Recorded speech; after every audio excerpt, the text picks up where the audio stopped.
Kevin Roth here of Rotogrinders, and today we're going to talk about the RG Discord.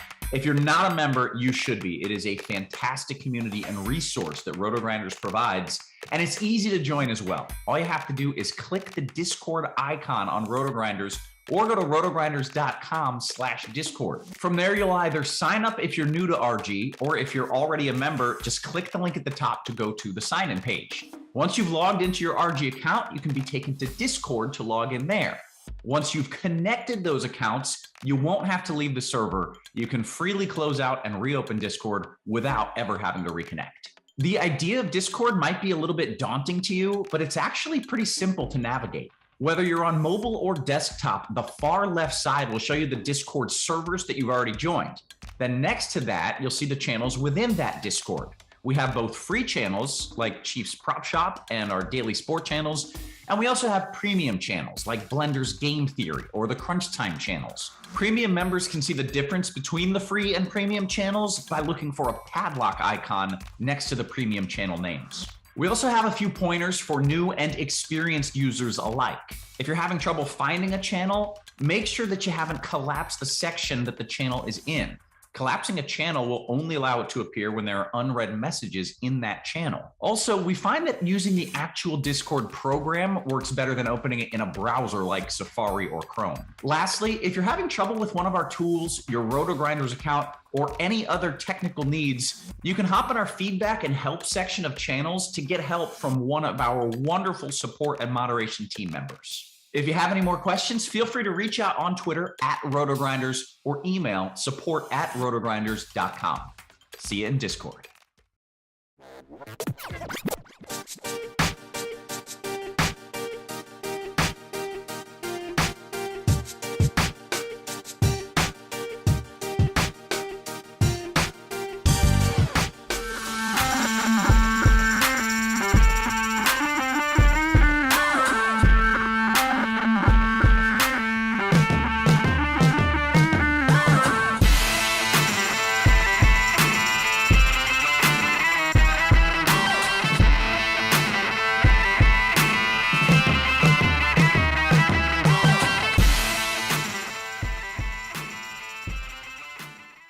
What's up, Rotogrinders? Dean here, Dean78904. That is the daily fantasy handle around the industry. 4:45 on the East Coast. It's Grinderslive. We're here for the next hour and like 15 minutes. No, wait, that's bad math. That's UCF math. Hour and 30 minutes. It's a 4-gamer. We're gonna be here for a while. We'll see. We'll knock everything out as far as this slate. Look at it all possible ways. Break down any news that's gonna be coming our way as well. 4-game slate. It's kind of spread out. One game at 7, one at 7:30, one at 8, and then kind of an island game at night. The Clippers and Denver waiting for a little bit of injury news as well. Zach LaVine is currently questionable. 8 o'clock game. Hopefully we get that by 7. We shall see. We already know Julius Randle's rolled out, and Bogdan Bogdanovic is dealing with a quad, so he is questionable too. Joining me today, hey, it's a 4-game still. Screw it. 3-man booth. Justin Carlucci, the Luch. I was complimenting your hair pre-show. Maybe I just never noticed it. Did you put extra product in today or something, or is that just me? I've not paid attention. No, it's not long enough for product. I just typically wear hats, and Roth was giving me crap a couple weeks ago, and just decided to go hatless. So here I am. I feel naked, but it's a free show, so I might as well put a good one on. And pretty boring slate, but there's still money to be had. And speaking of money, this guy's so modest. Keith, we're like almost through the intro, and he didn't even mention about his big night. So congrats to Dean. I didn't know if this is like spoiler alert city for people who don't follow you on Twitter. I mean, you have 1 billion Twitter followers. So if you missed out, Dean, did you win a couple bucks last night, or am I mistaken?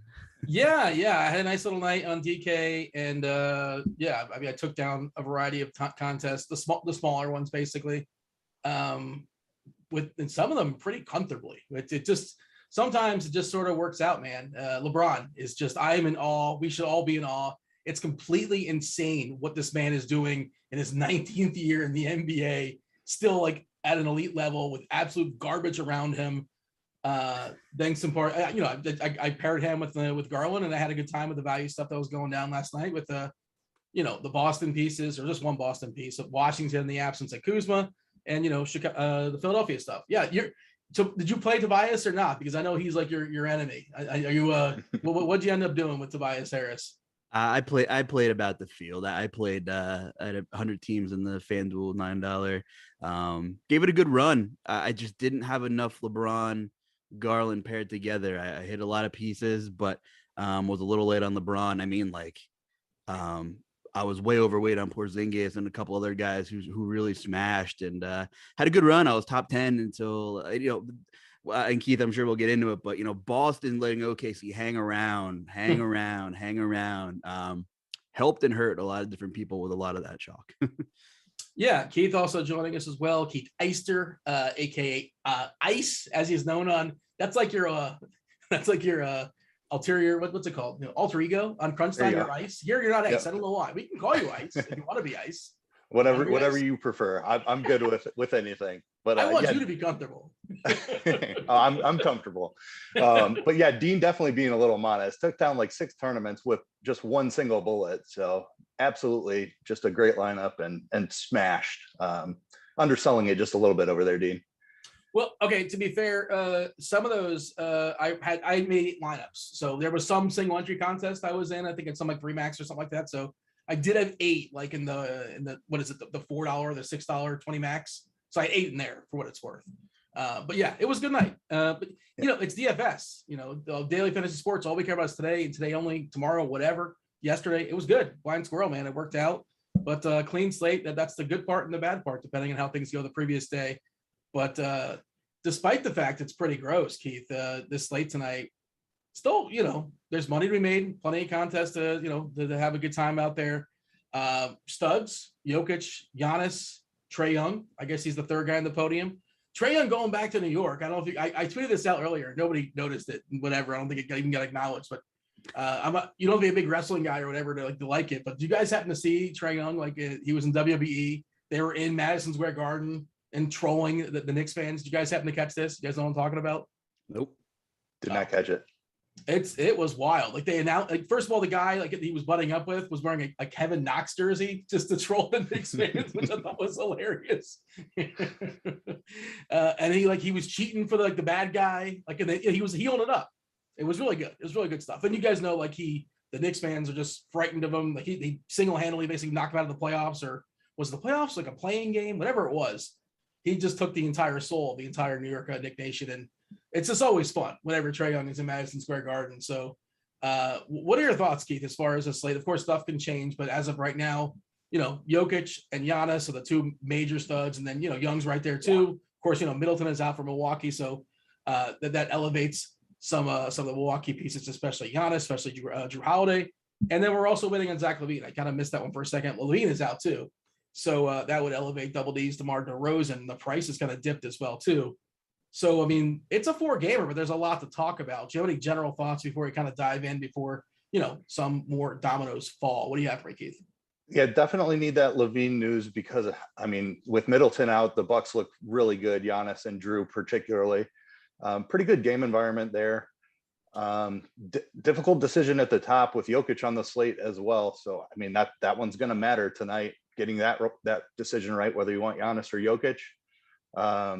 Maybe you can fade them both and go down to Trae, like you mentioned, who's absolutely smashed the Knicks. But yeah, there's some interesting dynamics, even though it's only a 4-game slate. Not a ton of news we're waiting on, but the LaVine stuff is pretty big. DeRozan's fallen off a little bit, but the price is coming down as well. So if we get LaVine out, then the Bulls definitely become interesting. What do you have in that, Justin? Of course, we're going to break it down game by game. Plenty of time. Get comfortable. But what are your general thoughts on that? And I ran some optimals just to kind of see what they're spitting out, and we'll discuss it, but it's just really interesting. Jokic doesn't look like he's going to be as popular as he probably should be just because of raw points on DK. I ran 140 lineups, and this stuff changes obviously, but as of right now, 16% popping up in optimal lineups. That's kind of wild. Just a 4-gamer, you sort of figure out some raw points, and you'll get some value on New York. We'll talk about that soon enough as well. But Justin, your general thoughts. Are you going to take a stand on Giannis versus Jokic? Can you pair them together? Is that something you can make work? Is there enough value for that? What do you have as far as your general thoughts on this slate? Yeah, you could play them together on FanDuel, and typically that's how it works, right? You can play whatever you want on FanDuel. Usually, pricing's pretty soft. There's some not bare minimum guys, but guys, in the 4 to 5K range. I think big pieces to this slate, 4 games, everything into, taking into consideration here is, are Will Barton or Aaron Gordon ever going to show up? On FanDuel, Barton's 4,400. Aaron Gordon somewhere around that price range, but I mean, Barton's getting the minutes, 4,400. He has real 8x upside easy. He doesn't even need a great game to hit 30 FanDuel points, and Barton's probably optimal on this slate at 4,400 as news stands right now. So, and he's coming in at sub 15%. So I think you can make Giannis and Jokic work together for sure. We'll talk about the Knicks value. 2 guards at the same price, one at about half the ownership on FanDuel is very interesting here. And yeah, I mean, the Levine news is pretty big. Caruso's 4K. He's looking to garner some ownership on FanDuel as well. But I think the big one is, I think Vooch is going to carry a ton of ownership, and rightfully so. We know he hasn't been really smashing, but at 69 on FanDuel, and you talk about super high cushiony floor, it's Vooch at that price. Now, I don't even know if Levine gets ruled out, that ownership's going to be through the roof. And then you might have to go back to the drawing board and figure out, if you want to get different somewhere else, but it's a little harder to on a 4-gamer. But that would really make Jokic interesting if Levine gets ruled out. Weird how those dots are going to connect, because everybody's going to get a Vucevic if Levine is out. Yeah, you said it. Specific to FanDuel, by the way. I just kind of ran I wear 130 lineups. For whatever reason, I capped it at 70%. No player more than 70%, 130 lineups. And Vooch is hitting 53% of that threshold. Portis hitting 70% for what it's worth. Of course, a lot of that's coming at power forward. But yeah, Vooch is a good play. Nice, some would say, on FanDuel. And it gets even better if Levine is absent. And you can't play him and Jokic together, obviously. You can only play one. There's no utility spot player. And for that reason, Jokic getting ownership 38%, which is a big number. But, he could put up a 70 spot and nobody would be shocked here. All right, let's sort of and also I guess we'll talk about the Obi Toppin conversation, which is that's gonna be a fun one too, because he's gonna be crazy heavily owned in the absence of Randall for New York, and can you fade him? Should you fade him? And what we do with him, because it looks like his minutes are fairly secure. First game on the slate. Before we do that, let's say hello to YouTube. What up, YouTube? Hit that like button. Do subscribe. Do turn on those notifications. If you're having a conversation in there, you guys are talking, you have any questions, producer Devin is lurking. He's all over him. He's going to pull those questions. We have plenty of time to entertain those questions regarding, the slate.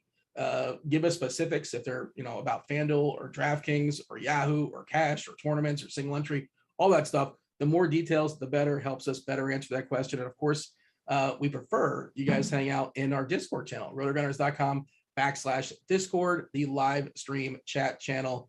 Before this video ran, I believe you probably heard Kevin Roth tell you how to find that if you can't figure it out yourself.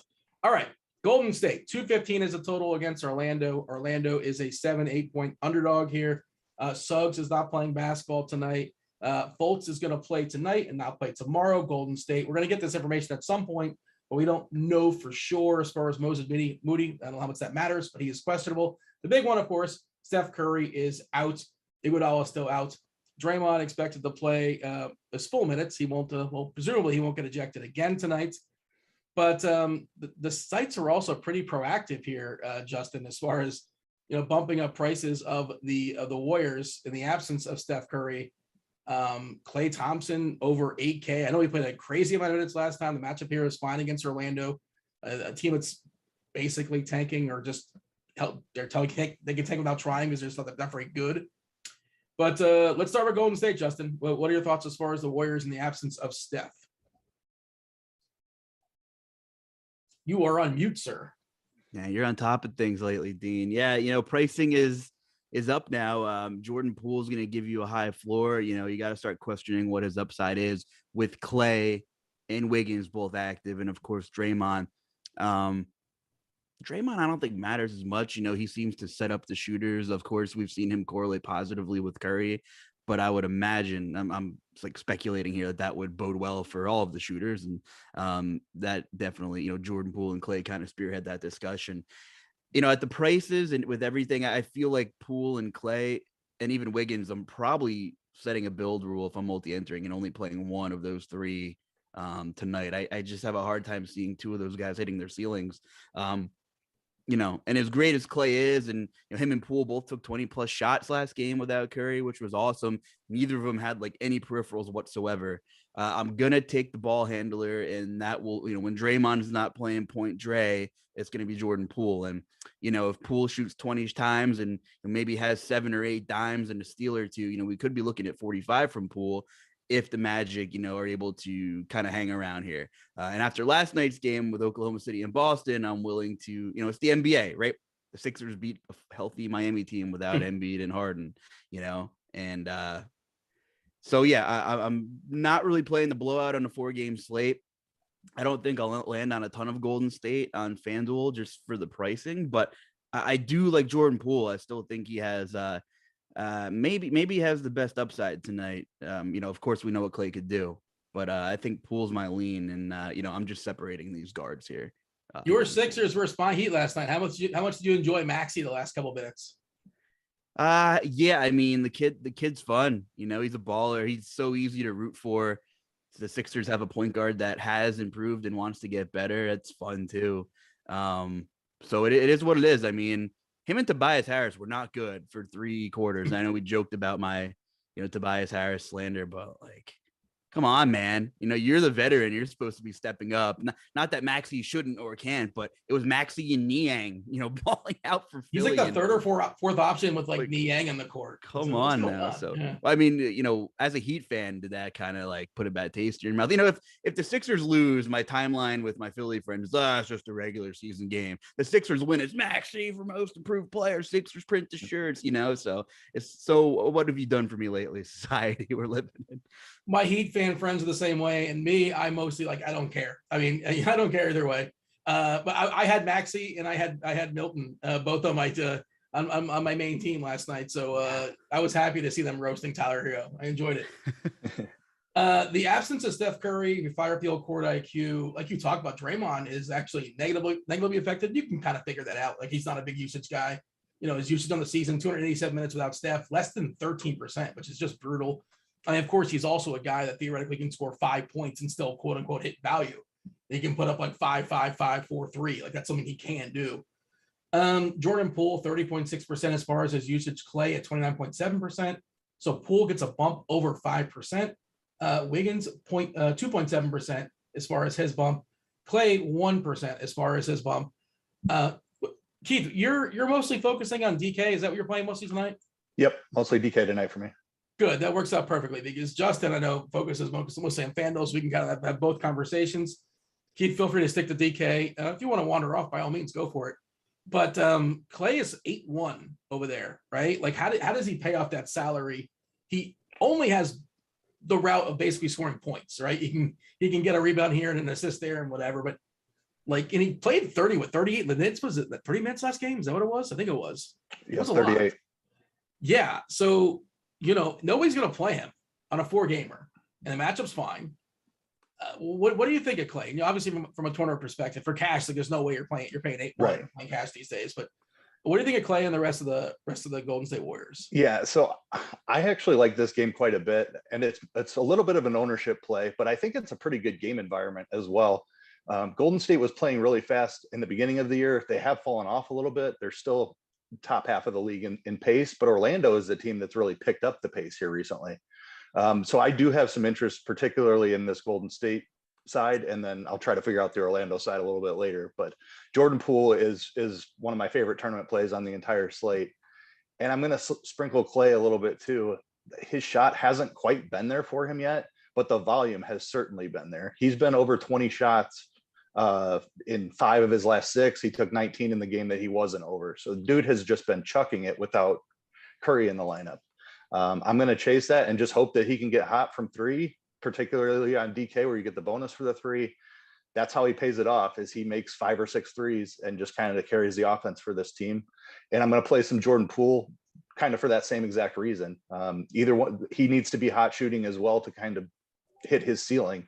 But I think either one of them can do it. I do like Justin's idea of separating them and playing them in different lineups, because the odds that both of them just get crazy hot shooting the ball are pretty slim for me. So really like Justin's call there to separate them.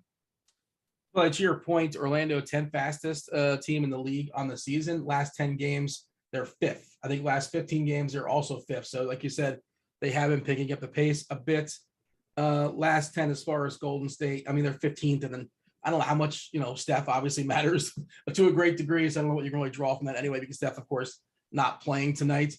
Are you getting to much of the fringe stuff here, Keith, as far as, I mean, again, if you're running 150, like Bielitsa, Kuminga, Porter, Looney, are we messing with that tonight? No, I don't want any of the fringe Golden State guys. It's Poole and Thompson only. I'm going to try to find value on the other side of this game, and there's other better spots for me. So none of the fringe Golden State guys. Justin, same question. You messing with those fringe guys in Golden State, or we're waiting for Moody. I don't know how much that matters, but whatever. It's sort of there. We saw, who is the guy that kind of jumped up and stole some minutes last game that used to play for Brooklyn? Chioza. Like, again, you're not playing these guys. No chance. Yeah. So where are you cutting it off, Justin, as far as Warriors you're willing to play? It's the 3 guards / forward we were talking about. Draymond, I still don't know about his minutes, and he'll probably be the first one off if the game's a 20-point game. So I have my concerns about him. I mean, we've seen him fill it up with steals and blocks and even assists without Clay. So I think there's some large field tournament upside with Draymond. If you're playing something smaller, probably not going to land there. I know like every game environment is different. Every game is its own. Last game, those 3 guys without Curry, meaning Clay, Wiggins, and Jordan Poole, pretty much like exactly had the same slice of the pie, similar usage, similar fantasy point output. So I don't know. One of them could definitely step up. And with those guys, it's kind of, which it stinks for us, but it's a hot hand thing. Because if Clay's on, he's going to keep shooting. If Jordan Poole's on, he's going to keep shooting whenever he touches the ball. And for Wiggins, same thing, but he'll probably pretty much, go to the basket. I think Wiggins is probably my least favorite, just because on the chance there's a better chance of either Clay or Poole just torching from the get-go and shooting. I mean, we could see 25 field goal attempts from either Poole or Clay tonight. I know Keith was saying about the volume. I don't know, Keith, that, and you're bigger on Golden State than I am. Not that I'm not considering them in my pool, but are you big into like opponents threes per game stats? Because Orlando is 26th, giving up just over 13 threes per game, over 16 over their last 3. I mean, who knows? That's such a small data set. But do you take any stock into that tonight? Slightly, yeah. I mean, it's not one of the first things I look at, but it's a nice bump. And when I'm considering playing them for their ownership in tournaments anyway, it's a nice little added boost to them for me. So yeah, I think that makes it a great spot to attack tonight. By the way, first, front half of a back-to-back for Golden State. They're doing the Florida tour tonight. They're in Orlando tomorrow. They're in Miami. They want to keep that 3 spot. I would imagine, right? In theory, they probably want to whip in a 2 spot. Jockeying for position, they're 3 losses in front of Utah. They're 1 loss behind Memphis, currently in that 3 spot. Of course, they're not going to have Steph basically the rest of the regular season. I don't think you're going to have him the rest of the regular season. We'll see. But I mean, how much does that matter? Do you care about something like that, Keith? Because we've seen Kerr do some things in a back-to-back, or maybe just guys just play full throttle tonight and sit tomorrow, that kind of thing. And Miami might be able to beat, just kind of punt the whole game. Who knows? We'll see. But I'm just trying to think of some kind of angle. Am I making something out of nothing? Because for that back-to-back, is that anything for you? I mean, maybe on a bigger slate, it would be a reason to fade them, but we've only got 4 games here. This is probably the lowest owned game of the 4, and that's why I want to target it heavily. Justin kind of leaned on the angle I'm playing of how this game goes nuts. I don't know, this Orlando side we're about to talk about, I don't know how to break that down, because nothing looks particularly attractive. The only guy grading out as a decent play is Mo Wagner, and I don't know that I really want to go there. Wendell Carter's price is up. He's probably my preferred option, but I don't know. What are you guys' feelings on the Orlando side? The price is rough, man. Yeah. Wendell Carter is 8.4 on DK, and he's been great of late, for legit, and justifying that price tag. But I don't know if I can get there. He's 7.3 on FanDuel, Justin. So I think he's easier to play over there. Obviously, duh. What are your thoughts as far as Carter and the rest of the Magic? I've been playing Cole Anthony way too often this season. That's coming. And how do I not want to go back there and just, where's that burning money gif everyone throws on Twitter? I mean, it's just such an appealing spot, especially if you're running anybody from Golden State. You mentioned the pace. Orlando's picking it up. Golden State, we don't know much of not a big data set of them without Curry, but they're going to play fast regardless. Eventually, Cole Anthony is going to hit 7X, and I'm not going to have him. And it could be tonight. I think Cole Anthony, like unbiased aside, is my terrible recency bias is a good tournament option. FanDuel price is great. Like you said, Wendell Carter price getting up there. 73 on FanDuel is fine, but in faster games, I just prefer the guards. Fultz is still seeing about 20 minutes. Suggs isn't in the picture here. The guy that's seeing a ton of burn regardless is Franz Wagner. He's pretty cheap on FanDuel. These Magic guys aren't my favorite plays, but if this game's competitive, there's a chance one of these guys are optimal because they're just priced so fairly. And who's your favorite? Is it Franz Wagner? If you're going to pick one, all things considered, ownership, salary, and all that. Oh no, it's Cole Anthony. So now you're just you're martingale with Cole. You know what? The worst thing in the world is you say, what, enough, never again, and then he crushes tonight, and you feel miserable. Oh, terrible. Yeah. You know what? Like the flag was planted 4 weeks ago. And, Fultz just isn't playing enough for Cole to just like not producing. Suggs and Cole Anthony, we know, negatively correlate for sure. I understand like Wendell Carter's taking on more of an alpha role. But that price on Cole Anthony in theory is just too good. So I like him for large field tournaments with all the New York value, which we'll get to. Like, I don't see Anthony's ownership being too high on a 4-gamer. So I don't know if I'm going to land on him. I'm probably just rolling out a single entry tonight. But like if I was running, 50 lineups, I would totally have him in the player pool. I would just attach him to someone from Golden State for sure. I'm looking at his he's been 1 for 7 versus OKC. That was a rough game. Yeah. I was looking at some of his usage stuff. 25% usage on the season, pretty solid number, but not as high for the most part of late. Yielding probably to Carter, I imagine. I haven't kind of dug through that, and I think he's got a better price on FanDuel than on DK. Same story as his teammate in Carter, 6'3" on DK. I think he's Anthony 5'7" on FanDuel. Yeah. Yeah. So what about yourself here, Keith, as far as the Orlando side? And I mean, Anthony's not going to be rostered. You're not getting a discount for him scuffling of late, but we've certainly seen him put up 50 burgers. Like that's happened. Definitely like Anthony for the ceiling play. It's not comfortable. I know he's not been great. This is a difficult matchup, but I mean, he is the guy that's shown the ceiling. I wish Markelle Fultz would play a few extra minutes because he's the guy I would really want to target. But with Suggs out last game, I took some shots on that, hoping that he would break that 20-minute threshold. And it just feels like that's a hard cap at this point. Maybe I chase it again. We're showing no ownership on him. The price is near 4K. If he got into that 25-minute range, even, I think he could pay that price tag off. So I might chase that again tonight. All these guys are just around that 10% mark on a 4-game slate. It's not very difficult. So I'll probably just take a slightly overweight stance on each of them and maybe double the field on Cole Anthony, just to get some run backs on the other side of my pool and Thompson.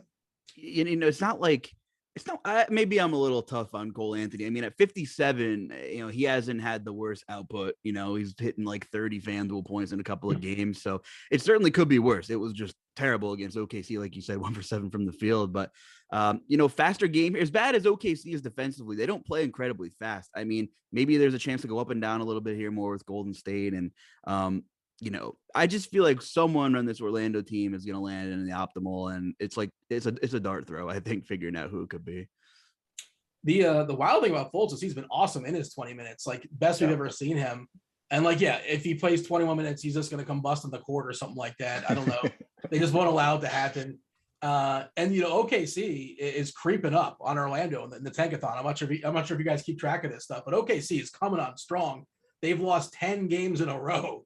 They're right on the tail of Orlando. Orlando and Detroit tied at 19 and 53. OKC 1 loss behind, 1 win behind, however you want to say that. So Orlando wants to keep losing. Again, they want to hit that lose button if at all possible. I don't know how much Fultz helps them win.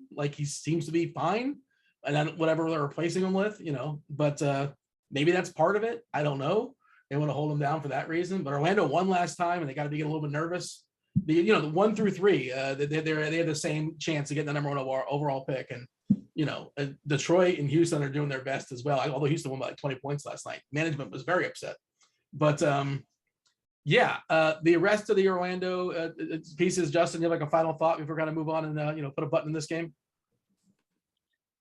No, that's pretty much it. I'm not really messing with like these fringe guys on Orlando either. It's tough playing like a single bullet or two, but if I'm in a 150 pool, I'm gonna have a couple Wendell Carter shares, Cole Anthony, Wagner.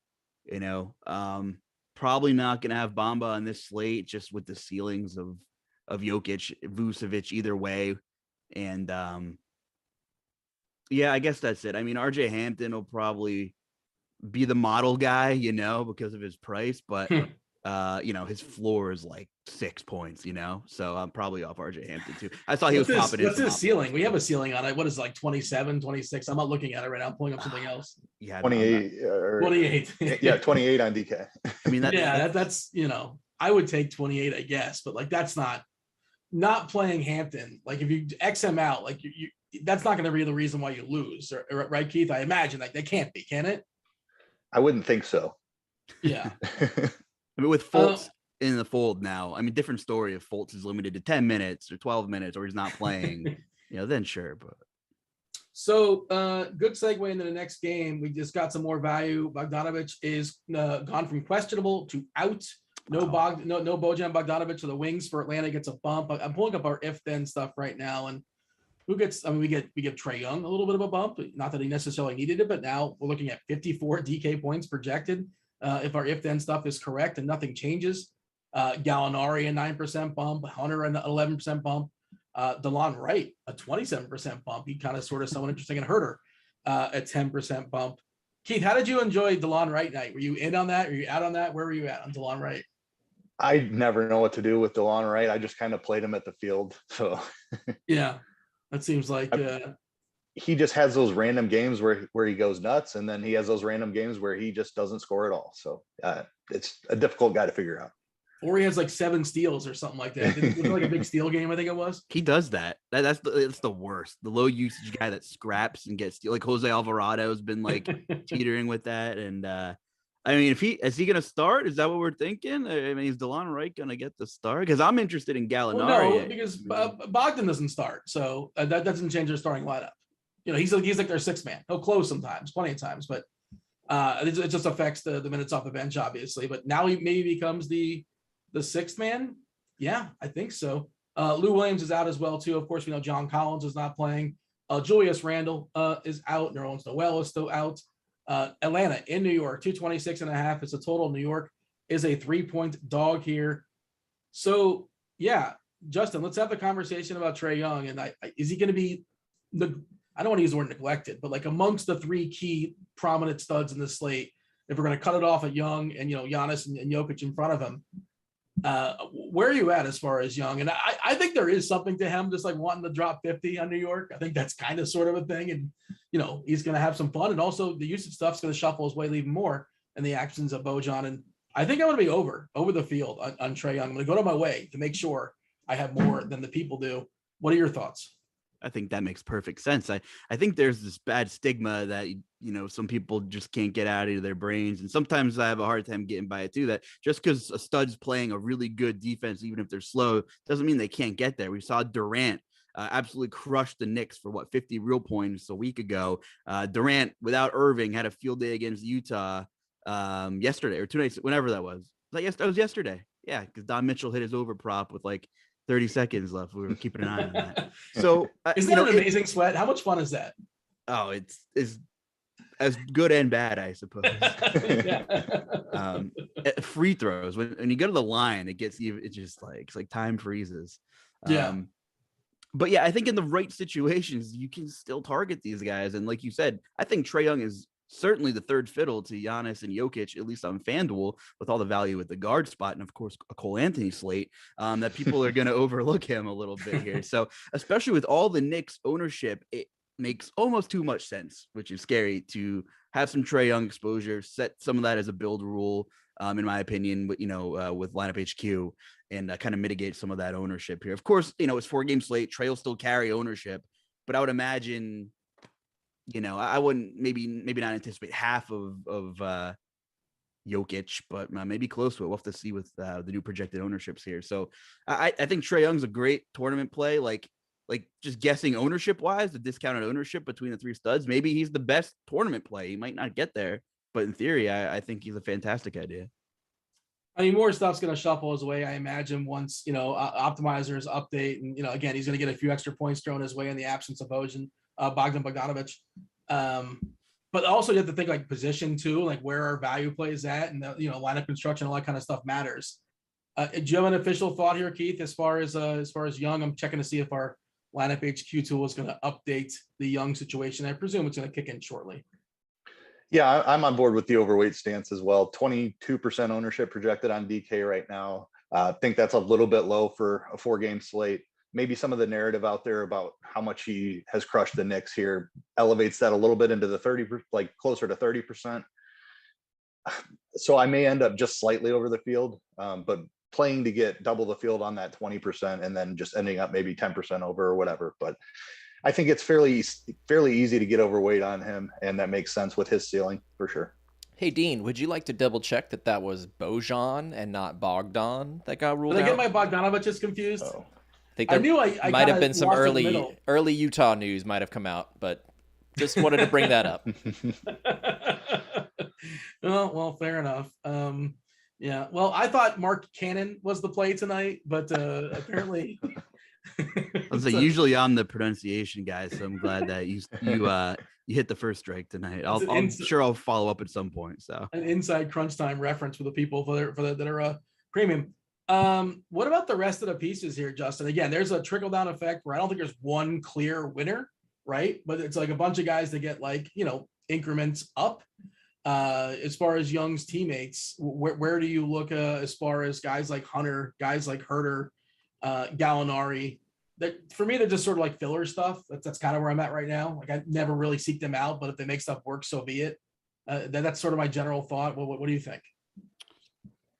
Yeah, they just are one of the teams with the most collection of wing players. At least Cam Reddish is now on the other bench, so just one less wing to have to worry about here. DeAndre Hunter is fairly priced on both sides. A guy who you're probably not super excited about, like hitting a ceiling at 5K against the Knicks, but without the right bodies on the floor, it's certainly possible. It's worth noting that Gallo closed. And not only did he close, but he played 41 minutes. I did not think that was possible for him to play 41 minutes. He hasn't played over 35 this season. Now, I'm willing to bet last season blindly that he probably played 2 or 3 games of 40 plus, probably. I don't know. But Gallo, I think, might be the biggest winner. If we, if that was any kind of like indication of what we might see again, and that was with Bogdan.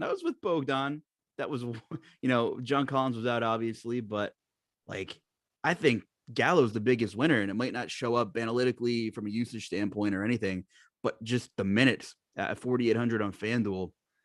I don't care about the matchup if we're going to get 30 minutes of Gallo for sure, and room for maybe 35. I would think projections will probably be a little conservative on Gallo's minutes just because he's rarely done it. But on a 4-game slate, I'm willing to roll the dice and probably play more Gallo than I should.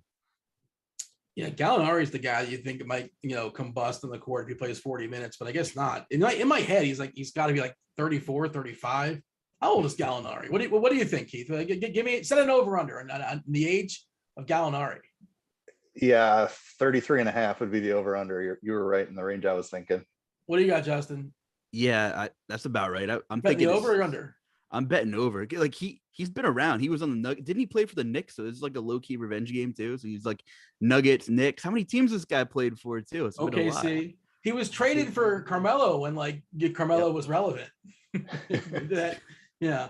Danilo's 33. Okay, wait. Wow. August 8th. He's 33. So we basically, what are we? I feel old. I'm the same 33.5. age as him.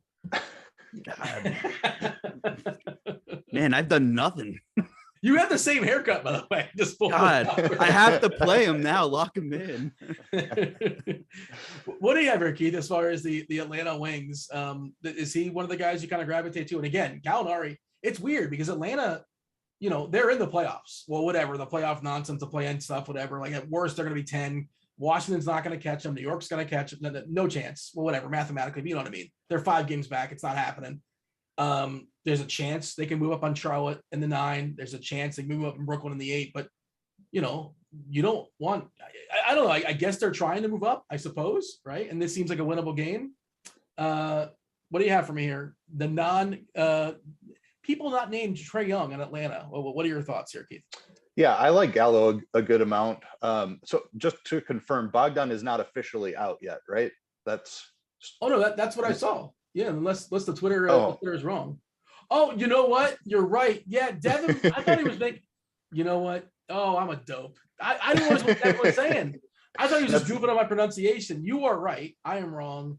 I got the Utah news came out. Also, right. Robert Williams is probable tomorrow night. In case you were concerned about his injury. My apologies. Continue. No, but just important for this conversation, because if Bogdan is out for sure, then I do love Gallo and think he could get a little bit of extra run. I think with the second unit, he could become more of a scorer as well. So I do like this spot a good amount for Gallo if Bogdan is out. If Bogdan does end up playing, I've got a little bit of interest in him. I think that price is fair at 6.2 on DraftKings. We've seen him put quite a few shots up. I know this isn't an ideal matchup, but it's 4 games here, and he's a guy that has shown a little bit of a ceiling in the past, so I don't mind that. I have interest in the big guys too, Capella and Okongwu. Okongwu he's a little bit more expensive than Toppin on the other side, but we've seen him smash in small minutes before. We've got 4 games. The Knicks are not great in the front court when Randall's in, and now we have Randall out. I think Capella or Okongwu, either one of them could put up just a massive amount of rebounds in this spot. So I do have some kind of secondary interest in those guys as well. Is Okongwu? He's 4.4 on FanDuel. How much is he on DK? 4.2. 4.2. Yeah. Yeah. And we were basically expecting them to chop the minutes, and we give a lean to Capella. Obviously, usually it's around like 28 to 20 or 29, 19, that kind of thing. Okongwu. Pretty good fantasy point minute player, 1 per on DK, 1.07 on FanDuel. I think he's easier to play on DK. I don't know, Justin, are you playing Okongwu on FanDuel? Just, do you want to lock in your 1 center being Okongwu? Probably not. Right. No. Okay. Yeah. That's more of a DK play. I just thought that was worth kind of pointing out. Yep. Good point. And Capella, of course, pretty solid. And we've seen him have ceiling games, but of course, like, his minutes have been kind of jerked around a bit. What are your thoughts there as far as the bigs? And I guess we can kind of segue over to New York as well. The absence of Randall. We'll talk about Obi in a second. But yeah, let's clean up Atlanta. Your thoughts here, Justin. And thank you, Keith, for correcting me on my Bogdanovich, because the whole time I was going to keep going with that. Like, what a dope I am. But yeah. What do you have, Justin, here as far as the Atlanta bigs, the center minutes? Yeah. My thoughts on Atlanta are just the same as they've been. I don't mind Capella. Like I usually don't land on him. Obviously no Collins. It doesn't give him extra minutes though. It just we talked about this before. It just makes his minutes more comfortable. Like you're comfortable playing him because probably play 25 to 32. I think Mitchell Robinson's interesting at the DraftKings price without Julius Randle. And just to backtrack, since we're talking all the bigs, the Gallo stuff, obviously I really like him if Bogdan is out, but I still think you can play him even if he's in. He played 40 minutes with Bogdanovich in. For whatever reason, DeAndre Hunter didn't really close, but could have been a hot hand thing. But also, like, of course, whenever you put Gallo out there, there's going to be a disadvantage defensively. He's going to be a liability. But the fact that Randall's out probably makes a case to keep him on the floor if he's shooting the ball a little bit better. Obviously Hunter's a bit better of a defender. So I think Randall out helps Gallo's case to play 30 minutes, even if Bogdan's in. So anyway, Mitchell Robbins is interesting. We've seen him have some killer games. It's been a while. If he stays out of foul trouble, I would imagine we're going to see 30 plus minutes out of him. Capella's not a fantastic matchup, but like he's going to hang in the paint and just stick Yeah. around the rim. He's not like he's going to be, a liability getting drug out to the 3-point line by like a Euro 3 guy or something like that. Capella has no offensive game either. They're like a spitting image of each other. And at this point, I feel like Mitchell Robinson might have a little bit more block upside. Like we've seen the 50-point upside out of him recently, multiple times, twice this month. He's at 50 plus. So again, a center, I don't think I'm going to land on with one lineup, especially on FanDuel at 61. But I think you can have Mitchell Robinson in your player pool, and it's super easy to go overweight and have a little bit of an edge without totally, killing your entire pool. You got that Spider-Man gif with Capella looking at Mitch Rob? Is that basically the same guy? Yeah, I think so. They'll stay close to the basket. They'll get rebounds, and then they'll block shots, and every once in a while they get in foul trouble. Yeah, and I think Mitch Rob is kind of interesting on DK. You kind of want the extra point for the block. That's where you get the upside on FanDuel, but he's a little bit pricier over there. And again, you only can run one center. 1.04 FanDuel points per minute, 0.98 on DK. This is the guy. Like I don't know what the exact number was, but a couple of years ago when he was coming off the bench, like he would be so much better than that. But maybe part of that's limited minutes. He can go a little bit harder, and he's facing second units, I suppose, but kind of disappointing on the whole. But if you're grabbing enough minutes, we're expecting a lot of minutes tonight. The absence of Randall, I think he's in play as well. Keith, what do you have here as far as New York?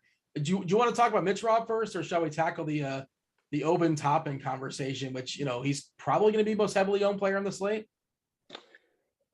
Just to touch, I think Mitch Rob is a great tournament play. I think there's definitely more ceiling here with Randall out, and Atlanta plays a 5, a big man, pretty much the whole game. So I think the upside for minutes is definitely there. Agree with that completely. Obi is minimum price on DK or near it, 3,200. I mean, assuming that he's confirmed in the starting lineup, he's a pretty difficult fade because I think you see close to 30 minutes out of him. He's not the best per minute producer, but if he's going to be out there near minimum price, there's not a ton of guys that I see that are in the same exact price range that can overtake him. So it's a tough ownership to swallow, but I think just given the lack of options on this slate, you lock him in there and deal with it. When you say lock him in, like are you making 20 lineups tonight? What are you making tonight? Yep. You think he's going to be in every lineup? Yeah, I mean, just for it to even matter, he kind of has to be with an ownership projection at around 68%. I mean, I guess you could go 80% if you want to leave yourself with a couple of outs, but I'll probably just lock him in. You use lineup HQ tool, you sort by dollar, point per dollar on DK. He's 8.1 points per dollar projection, 3.2K. We're projecting 30 minutes, 26 fantasy points. He's just short of a fantasy point per minute on the season for what it's worth. Not a big usage guy. 20%, that's fine. But 0.94 as far as DK fantasy points, 0.94 as far as FanDuel fantasy points. We'll talk about RJ Barrett in a second, who's just really jumping off the table as far as usage and minutes. Like he looks like an awesome play. We'll talk about him. But yeah, Justin, I don't know if you have to play Obi in every lineup on FanDuel, like the same reason. If you sort by dollar for dollar, we know FanDuel is like a looser cap. Only he's 3.7 over there, which is different than 3.1, 3.2, however you want to look at that. Caruso is really cheap, Burks is really cheap, Barrett's really cheap, Portis is really cheap. There's a lot of other ways to save money. Book we talked about. Do you feel like you have to play Obi in your one lineup on FanDuel? Yeah. Yep. I'm doing it. And we'll see what happens. But I'm in on Obi if I'm playing one team. I'd be shocked if I didn't land there with a single entry bullet. Averages just under a point per minute kind of thing, in the right situation. Blocks and steals upside on FanDuel.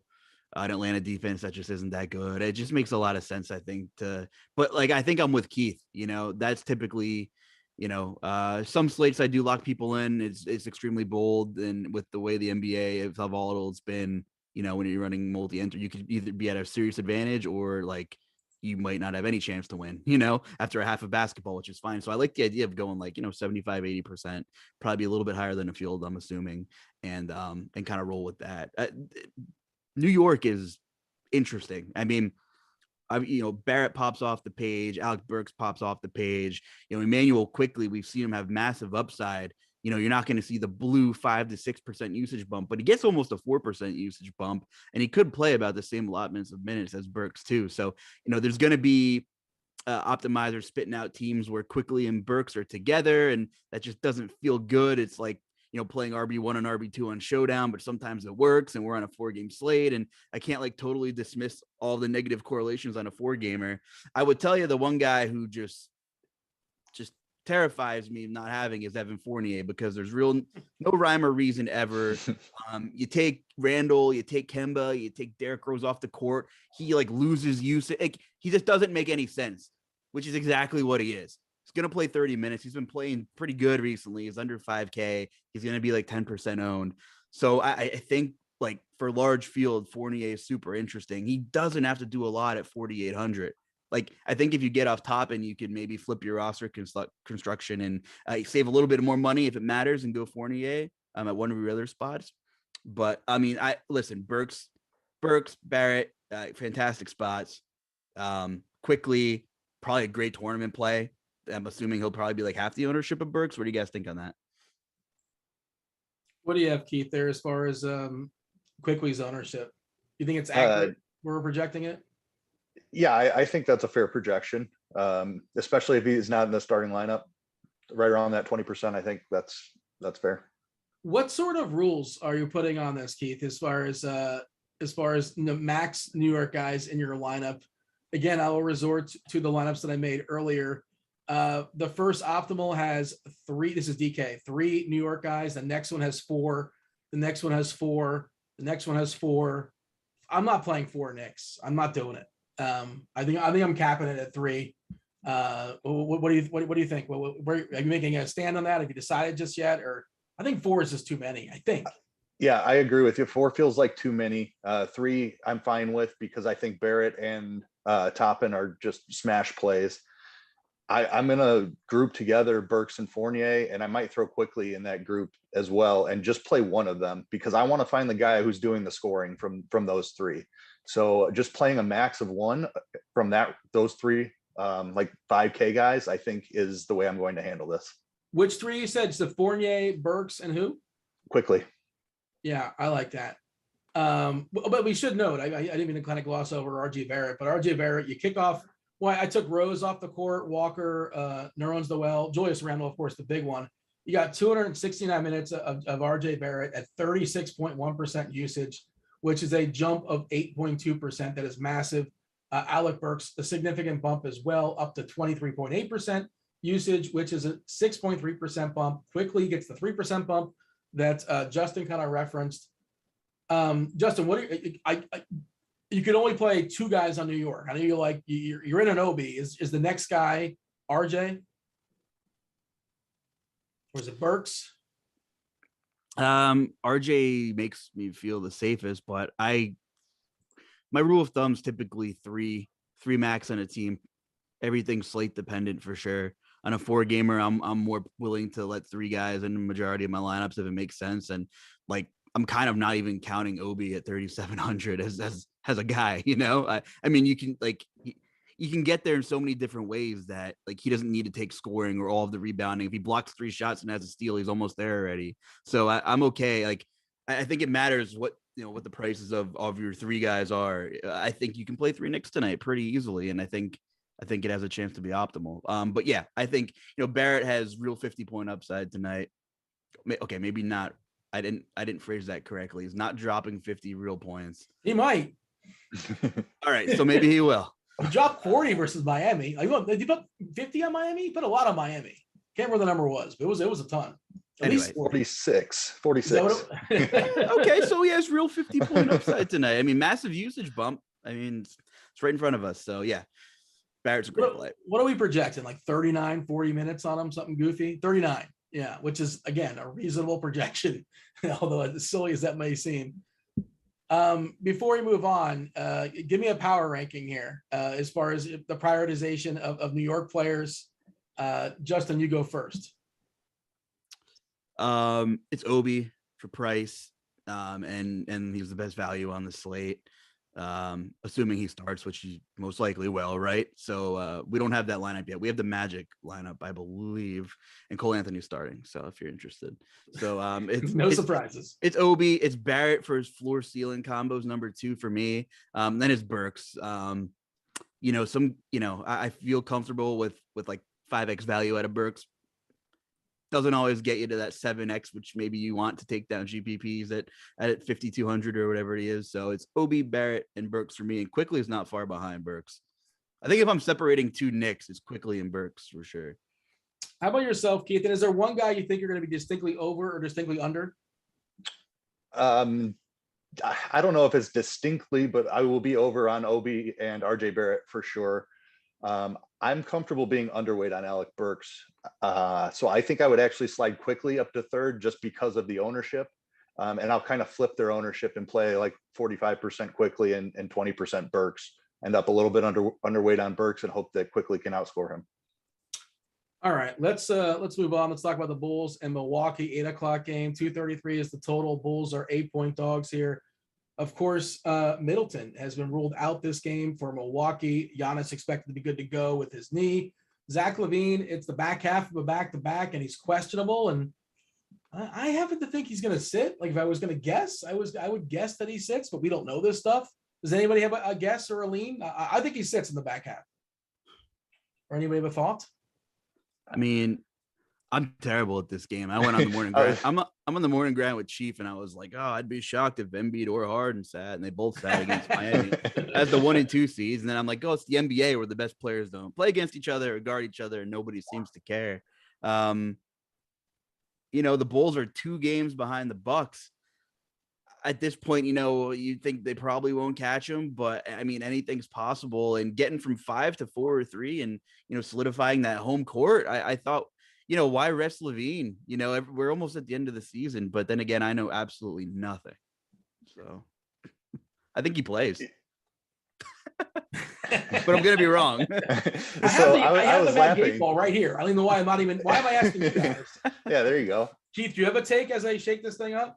So I was laughing because the last time the Bulls were on a slate, LaVine was questionable. And Justin and I were discussing this after lock about whether we thought LaVine was going to play.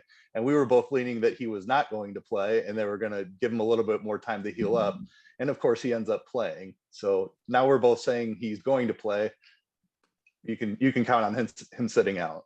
If the 8 ball says he's the Magic 8 ball said, for what it's worth, my reply is no. And I asked in my head. I don't think it makes it official. I have to say it out loud. I don't know what the Magic 8 ball rules are.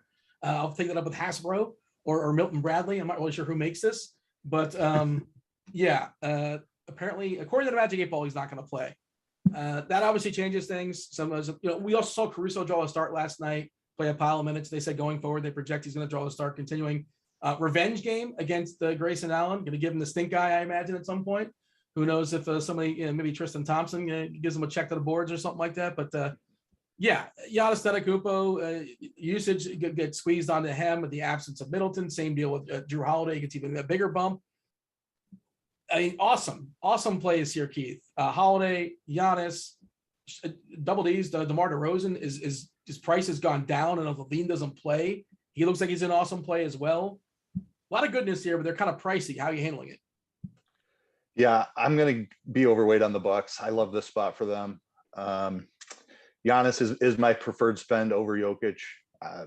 Tough call, but just slightly Giannis for me, just because Middleton isn't in there. I think that raises his ceiling up a good amount. So love Giannis, my favorite spend on the slate.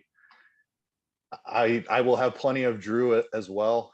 Not sure where that ends up falling, considering I want to be on RJ Barrett, who's in the same range. I will at least be at the field on Drew. Not sure how much I'm going to be over, but I absolutely love him today. And then Portis, I think, is in play as well. That power forward eligibility. He was center only at times this season, but now he has that power forward eligibility. I think that's helpful. Don't mind that price tag at 6.6. It's better on FanDuel, but I think he's still playable on DraftKings. Yeah, I mean, Justin's probably salivating that FanDuel price for Portis today, 6.6 on DK, and he's also power forward eligible on FanDuel at 5.6. He's going to be super popular over there. I'm looking at the ownership stuff as of right now on DK, 30% for Giannis, 30% for Holiday, 18% for Portis, Connaughton at 11, which there's some fragility to that. There's some fragility to Allen. You're basically betting on these guys hitting some threes. They still have plenty of bodies. Nawara is lurking, Carter is lurking. Wes Matthews is still out there with his Achilles. What do you have, Justin, as far as Milwaukee? Who are you prioritizing? And obviously, Giannis is the star of the show, but you got to pay for him. Is he somebody you think you might be building around in your one entry today? Yeah, definitely. Without a doubt, Giannis is my favorite play on the slate. Highest ceiling. The Bulls don't play a ton of defense, and obviously Middleton. So Giannis is probably my first stop for studs. And I am, if I'm power ranking the studs, Giannis, Jokic. Of course, that center position, you might have some options, so it becomes an extremely interesting conversation. And then it's Trae Young. So, I like Giannis quite a bit. Bobby Portis is really cheap. It is worth noting that Brook Lopez's minutes have gone up incrementally in each game so far. He finally played 20 minutes. So, I do kind of worry if he gets to 24, 25, does Bobby Portis lose 3 to 5 minutes? And that could matter, when we play a game where fractions of a points matter, and it's possible. But that is really cheap, blocks and steals on FanDuel, a little bit of revenge game here for Bobby Poe. And, did that work last time, Dean? I think we were on a show last time. We were talking about who he punched in the face or whatever, and he's not even on the team, I don't think, anymore. Bobby Portis punched he's a Euro. He's currently in one of the European leagues. I can't, Militic, something Titch. I don't. He had a beard. He was a sharpshooter. Oh, Mirotic. Mirotic. Yep. Okay, I knew I was getting there. It took me a second. That's the guy. I think that's the guy he punched in the face, right? Pretty sure. Yeah, you might Jordan be right. punched Steve Kerr in the face. Fun fact. Michael Jordan. Remember him? Sorry, getting distracted. Well, so how deep are you want to go? I apologize. I'm getting distracted too because a little behind the scenes there. I'm in my best ball for baseball, and I'm on the clock, and they're very angry that I'm milking the clock right now. I'm thinking about reaching on Chris Bryant. I think you guys know he's going to play in Coors Field this year. I'm told Kevin Roth told me that helps to hit baseballs in Colorado. You guys aware of that? I've heard that before. Yeah, it's a good place to hit. I think the big news there is John Gray is free now, right? So he's in Cincinnati, which isn't the best place to Texas. Pitch, Yeah. Texas. Oh, Texas. Yeah. Not a great place to pitch in the summer either, but it's got to be better than Coors. So, it was a pitcher's ballpark last year that they built themselves. They did a poor job. We don't have time for that, but we actually do. But yeah, that new field has played very pitcher friendly though. Yeah, and it feels like they were kind of skimpy as new fields go. It's not the most impressive. Is that just me? Maybe it's just me. Better than the one in Dunedin. I'll give him that. Yeah, Keith, feel free to step in and take over as far as anything else as far as Milwaukee. You want to jump over to Chicago? I don't really have much interest outside of the three I mentioned. Grayson Allen, maybe if you think that he gets fired up for this game because the crowd's on him or whatever it may be, you could throw some shots there. The price tag is fine, but not a priority for me. He's the only other guy I'd really have interest in. More so than Connaughton? Like you don't like either one of those really? I don't love either one. I think I would play Allen over Connaughton, even though he's a little bit more expensive. All right. The Bulls, I guess you can kind of run both conversations, Justin, as far as Levine in, Levine out, but it's pretty clear. But Caruso, I think, is the one that's going to be super popular. Better for FanDuel scoring. He's pretty feisty, gets a bunch of steals. That's kind of what you're paying for. Not this great usage guy. And, just kind of peppers the box score with nothing, not one category jumping off the page, but he kind of gets you there because he's cheap and he's going to play a pile of minutes tonight. What are your thoughts as far as Caruso and the rest of the Bulls? Yeah, FanDuel wise, looking at the pricing, man, DeRozan 7,800, fast game, interesting. Not exactly prioritizing DeRozan with Levine active.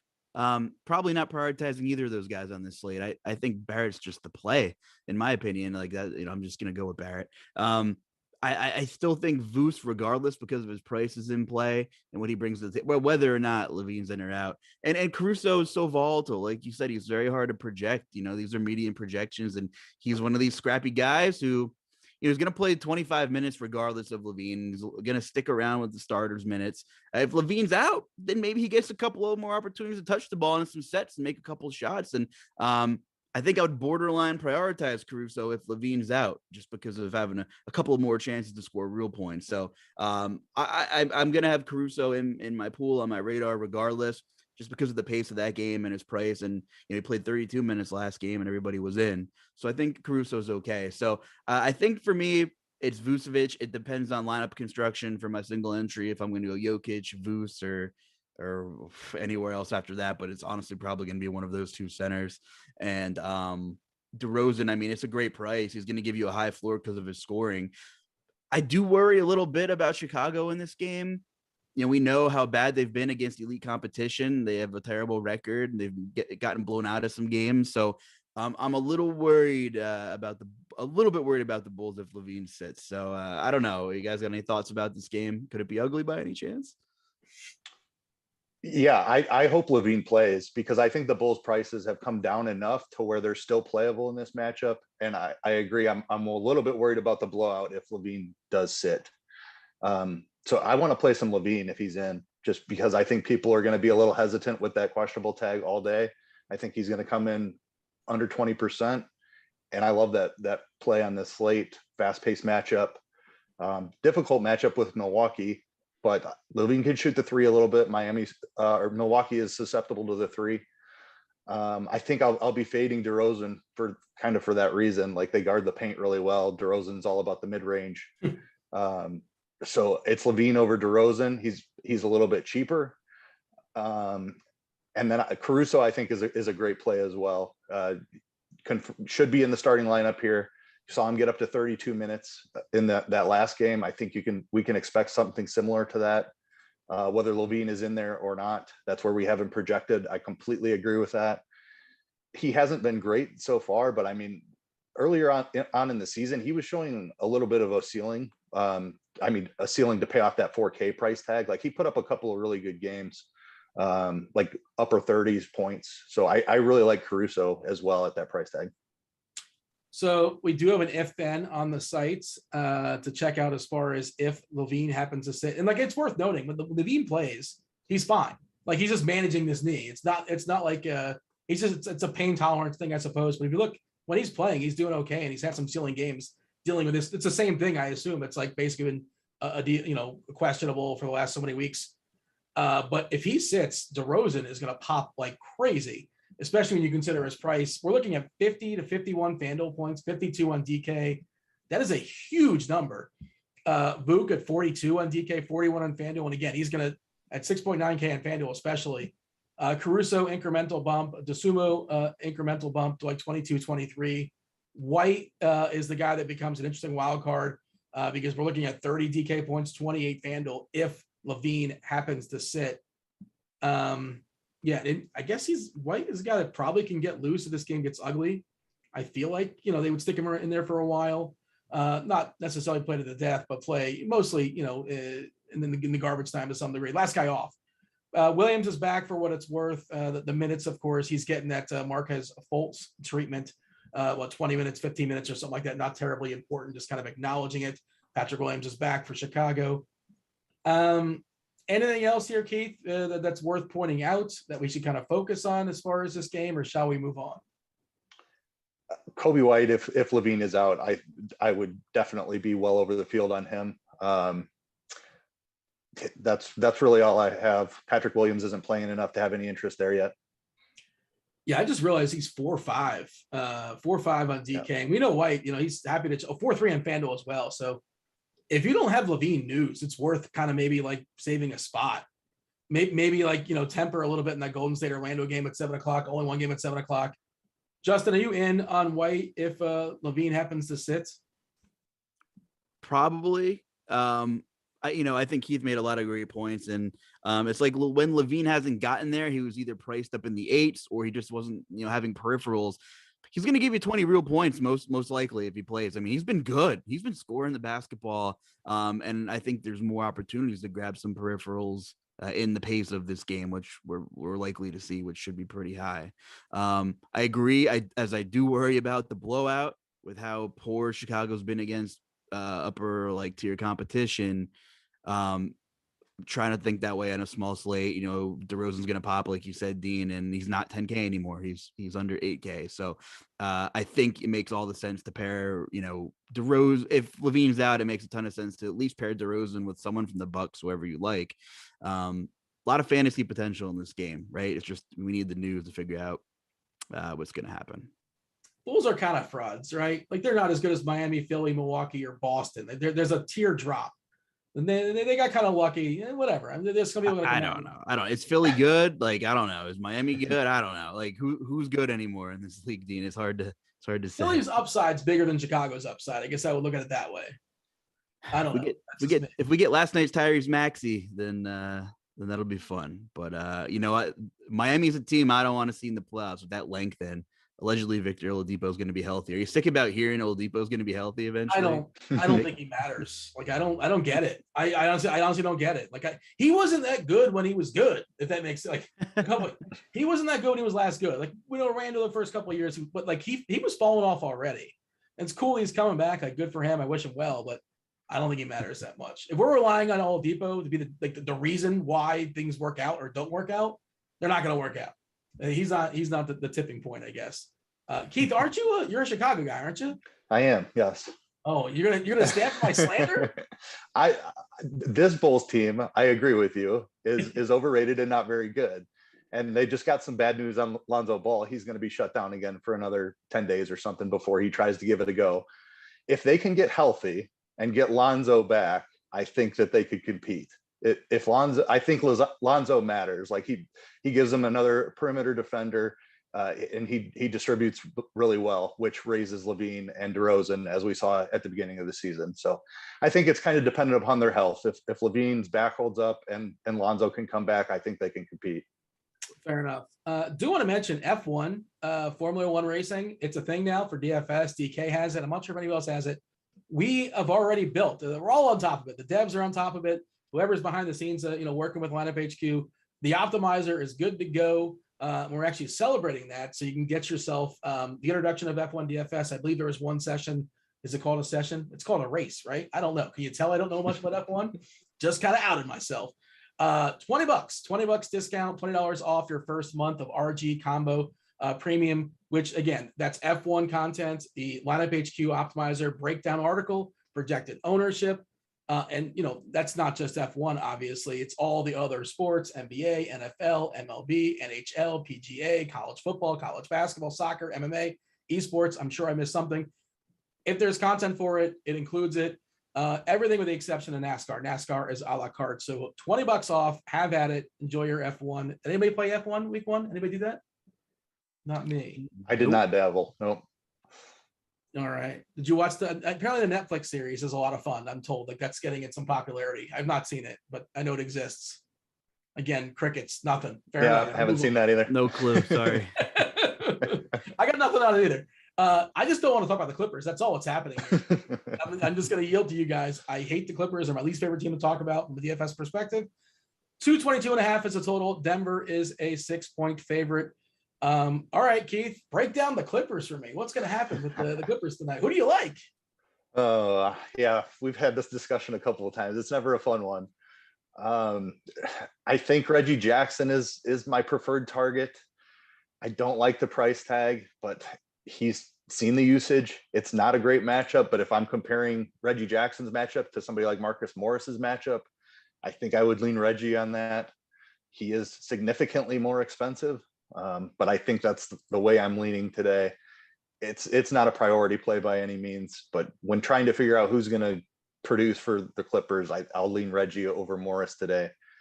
And then Nicholas Batum at 4,300. I mean, we've seen him just find the fountain of youth for a game or two. So I don't mind a couple of shots in the low 4Ks on him. It is an island game for the Clippers. We've seen them do some goofy stuff with like resting veterans. And as far as their position in the standings, they're not moving. That's the tricky part. Like there's no chance. Well, I don't want to say no chance, but mathematically there's a chance, but they're like 6 games behind Minnesota in the 8th spot. And they're 4 games in front of the Lakers. The Lakers aren't winning 4 games the rest of the season. So like they're not going to catch them. They're in the 8th spot, and that's that. So just note that. And this is 2 hours after the last game. Justin, feel free. Tell me what's happening with the Clippers tonight. Not much, not much for me. I pretty much have the same exact thoughts, Keith. And if you play Reggie Jackson or Marcus Morris, there's a statistically less probability that Reggie will get ejected and not Marcus Morris. So it always stinks to be on a tail one end of one of those. Yeah, I mean, like just a bunch of dudes, the rotation, etc. Not a great matchup. Reggie has the highest usage and a decent upside. But yeah, it's for your Jokic shares, it's tough to be comfortable with a run back. I'm not sure you need one. The game could probably be competitive without a run back if you're playing Jokic. So yeah, I'm just pretty much passing on the Clippers unless we get news, to be honest with you. Keith, if you're gonna run back Jokic, or just play a Clipper. Who's your favorite if you're forced to pick one? I know you kind of just. I mean, it's Reggie Jackson, but Yeah. he's in that 7K range with Holiday, Levine, RJ Barrett. I mean, that 7K range is absolutely loaded. So I just don't know how much of him I'm going to get. I probably just play Jokic solo, or maybe hopefully find value from somebody like Nicholas Batum. Yeah. I was looking at Zubac a little bit, but like, for the most, I don't want to play anybody there. And Batum is a guy I may play out of, I'm not happy about it, but I might click that button if I'm forced to, that kind of thing. Pivot on over to Denver, where, Jokic is obviously the most appealing piece there. It's not even a conversation. And, how much you're prioritizing Nikola Jokic. The rest of the Nuggets are kind of there too. They're some better prices on FanDuel that Justin will talk about. What do you have, Keith, as far as Jokic on DK and the Nuggets? Yeah, I mean, Jokic, you always have to have a little bit just because of the massive ceiling. Just a guy that can absolutely go nuts in any matchup. The Clippers, I mean, they're going to run Zubac out there, Hartenstein, I guess. But Jokic you just play him for the ceiling. I'm not prioritizing him today. I definitely prefer Giannis, but I want to be at the field just because Jokic is a guy that can smash you. All right, got a bunch of questions compiled here now. Thanks for participating. If you're on the old YouTube, producer Devin's all over it. Do hit the like button, do subscribe, do turn on notifications. Of course, if you guys are in our Discord channel, rotogrinders.com/Discord, the live stream chat channel. If you're asking questions, Devin is compiling. I'm strong on my way. The last so many minutes of the show, we're going to knock that out. I do want to get your side here, Justin, as far as Denver. You talked about playing Giannis. Can you make Giannis and Jokic work? Is that something that you feel comfortable with? Yeah, you can do it. You can do it on FanDuel for sure. So like, especially if there's value that opens up, with Levine sitting potentially and whatever. But yeah, you can do it. I think it's fine. Keith made a good point. You're playing Jokic for the massive ceiling. Gun to head, I like Giannis a bit more here, especially on FanDuel, because I like some of these other centers. Bobby Portis is multiple position eligibility. Vus regardless, I think at that price is fine. You just need to avoid like a 70 bomb from Jokic. You might even be able to get away with a 60 from Jokic. But it's tough on FanDuel not having that utility. Bobby Portis is just so cheap. So, for Denver, I do think Will Barton is in play on this slate.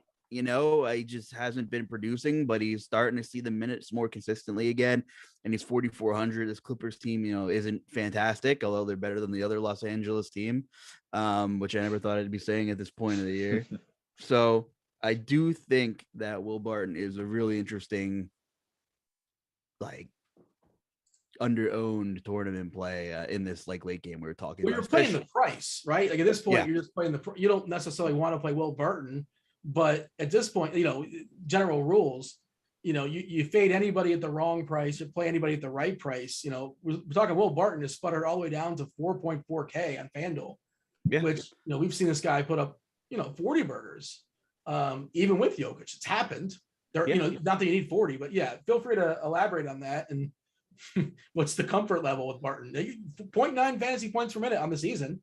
Yeah, he missed a couple of games. He saw some minutes in the 20s for a while, but I mean, you're seeing 30 plus on the log. Had a blowout during the Mike Malone line shift of the Boston game, so I'm willing to throw that garbage out too. So, I wouldn't be shocked if Barton went for 30 fantasy points. It's been a while, but I don't think it's the hottest take in the book. Just a couple days ago, he had 20 real points. And if Will Barton gets you 25 at 4,400, I don't think you're dead. And I think that's a reasonable outcome. Is Bones too much now? I feel like he's too much. 5'8" on FanDuel seems too much. 5'3" on DK, a little more playable, but you guys think you're going to play any Bones Highlands? It's been better of late, obviously, but it feels like the price kind of over adjusted. I wanted to bring him up. I think he is super interesting. Okay. He does have, I mean, the 5.3 price tag feels high, but if you look at the game log, he's been over 30 fantasy points, 5 of the last 6. That last game, I believe he left for a little bit with an injury. That's the reason that he only played 20 minutes. But I mean, he was seeing minutes 34, 24, and 31 before that. I think he can still pay off that 5.3 price tag. I wouldn't do it in single entry or 3 max, maybe not even 20 max. But if you're playing 150, I think he should be in your pool for sure. Questions from the chat. Yahoo, can you rank your favorite value plays you were trying to get ABC and Joker one lineup? Give me a second. I'm gonna pull up my rankings. I'm gonna put that one in layaway and get back to you. Any love for the Wagners on any site? Can you power rank the Wagners for me, Keith? Yeah, I mean, I think they're both in play. Mo, just because he's cheaper, would be slightly ahead of Franz, but yeah, they're in play. I'm looking for somebody to hopefully keep that close with my Golden State exposure, so I don't mind them. Yeah, so Carolina guys asking, and this is a FanDuel question, so you'll handle this one, Justin. Single entry series, so single entry contest. Can you play ABC and Joker in the same lineup? Of course you can, but again, you talked about like how good the Vuk price is. If you play Vuk, you can't play Joker, and how much he improves. He would get a nice little bump as well if Levine happens to sit too. But again, that's going to reflect ownership, and it's a 4-game slate if people aren't playing Jokic, especially. You know how ownership squeezes on single entry contests. Like people just run optimals there, more or less, and just kind of tinker a little bit here and tinker a little bit there. But yeah, I can you play him? Like, of course you can. Like you're playing one lineup tonight, and I don't want you to commit, but it sounds like you're leaning to Vuk on your lineup, and I understand why. Or feel free to speak for yourself. I just want that Levine news. I think you're playing Vus. Like if Levine's in, I think you're playing Vus for his floor. I think Vus is like the cash game building block here at center at that FanDuel price. I'm not saying he can't go for 50, but I think I'm going to be more inclined to land on Vus if Levine's not playing. Bobby Portis, I just like keep landing on constructions with him at center and Giannis at power forward, and like. Worst case scenario, would I rather have 5x from Portis or 5x from Vus? And I probably would rather take the 5x from Portis and use that money elsewhere to try to hit a ceiling game and pay up a little bit. So I think Vus is a great play. Sure, he has 50-point upside, but yeah, I think if you can play, as long as if you think Levine's in and you have Jokic and Giannis, I think that's totally fine. You can make it work on FanDuel pretty easily. Who referenced that line earlier in the show about the 3-pointers in Orlando? That wasn't me, because it's saying like, what was a stat that I said? It wasn't me. Somebody else referenced. There was some garbage that I saw and asked you about. They've been giving up a lot. Can you reiterate what it was? Yeah, they're 26th in opponents 3-pointers per game, I think, which is like bottom 5 or 6, 7, 8 in the league, something like that. Bottom 10, we'll say. And they've given up 16 over the last 3, which again is just a spotty 3-game sample of data. But listen, like, Poole's going to pull the trigger. I really like Poole. I'm actually looking at his points prop right now. I don't know if you guys have dabbled with anything, but I mean, like his usage is real. Look what he's been dropping, even with Curry active. So like I'm debating on hitting some alt totals on Jordan Poole, and a guy that's probably going to go under owned here. 28, 29, 20, 30 real points. And I know like, I don't game log watch, but there's no Curry. And one of those games was the Celtics. The other one was Milwaukee. With that gauntlet of a matchup, apparently, and Poole just keeps shooting through it. Now, if Poole was 75% owned, he'd probably fail because every time like he's chalk, it seems like you fail. So I don't know. I know you like Golden State a lot, Keith, and I'm like warming up to the idea of taking a Jordan Poole shot here, who really didn't have any peripherals the last couple games. So no Steph Curry. Like I know the Spurs. I know there was no Curry for the Spurs game, but he had no blocks or steals either. So like he could have 50 FanDuel points tonight. It's not unreasonable. Yep, I like it. I mean, it's the shot volume. You touched on it. He's going to be shooting the ball a ton. and he could score a bunch of points. I like your idea of the alt totals there. I like his 3-point props as well. DFS wise, I think I'm gonna be a little bit lighter on that game than the other ones. It's my least favorite. Well, game 2 and game 3 are the most interesting. Would you agree on that, Keith? The 2 in the middle? Yeah, I would agree on that. And I'll be underweight on the last game of the night and kind of shift some of that exposure over to the Golden State side. For the person who asked about value plays on Yahoo, how do you make Giannis and Jokic work? Alec Burks is $18. That's too cheap. Caruso's $15. It's a pretty good price. Obi Toppin is $10. I'm good with that. If you want to play quickly, okay as well. He's pretty cheap. Marcus Morris as like a run back at $18 is playable. I'm okay with that on Yahoo. There is some fragility. And again, we talk about Batum. Batum's another guy. $11 though, like $1 above the floor. And Justin's guy, did I mention Fournier? Fournier is $5 above the floor at $15. So those are some potential cheapies to make that work for you.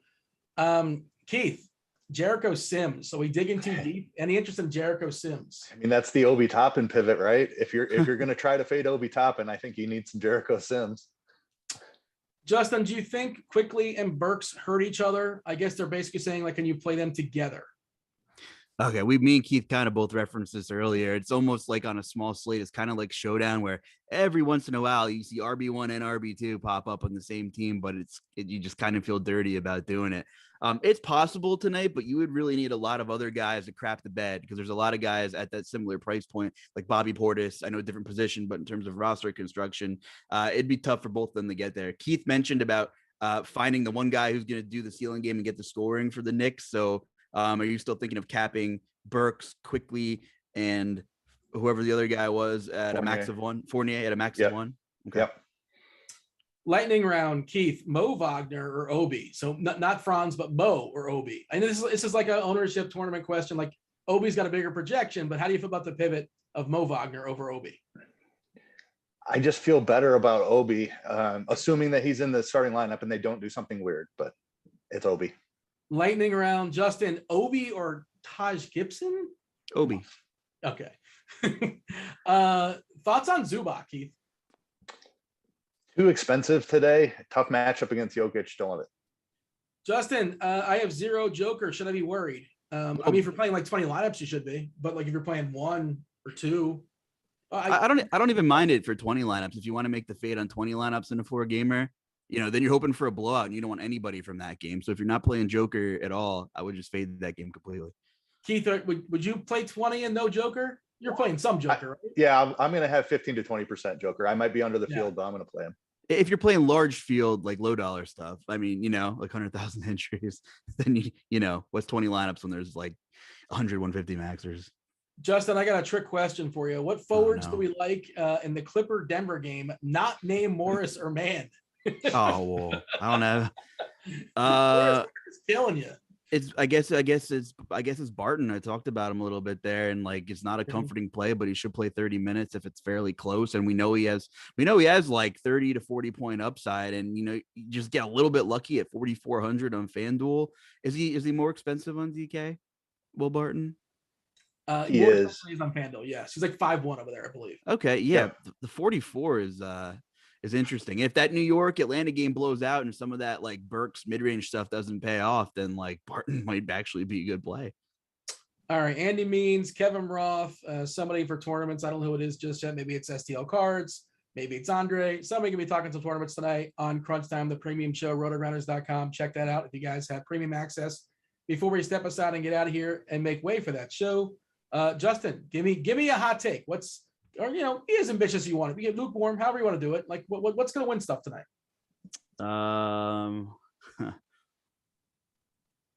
Let's go with, I don't know. I guess I can't say Cole Anthony by default, but I'm going to say the Cole Anthony Jordan Poole correlation goes for 90 fantasy points. Keith, see it and raise it. I like that one a lot. I'm going to say Zach LaVine plays and you need him to win a tournament. There it is. I like that. Do appreciate y'all watching us. Again, if you're on YouTube, hit that like button, do subscribe, do turn on notifications. We'll be back tomorrow night with a massive, I think it's 11 gamer. It's double digits. It's a lot of games going down in the association. That was Justin. That was Keith. That was producer Devin. That was basketball. I was Dean. We're out of here. Oh!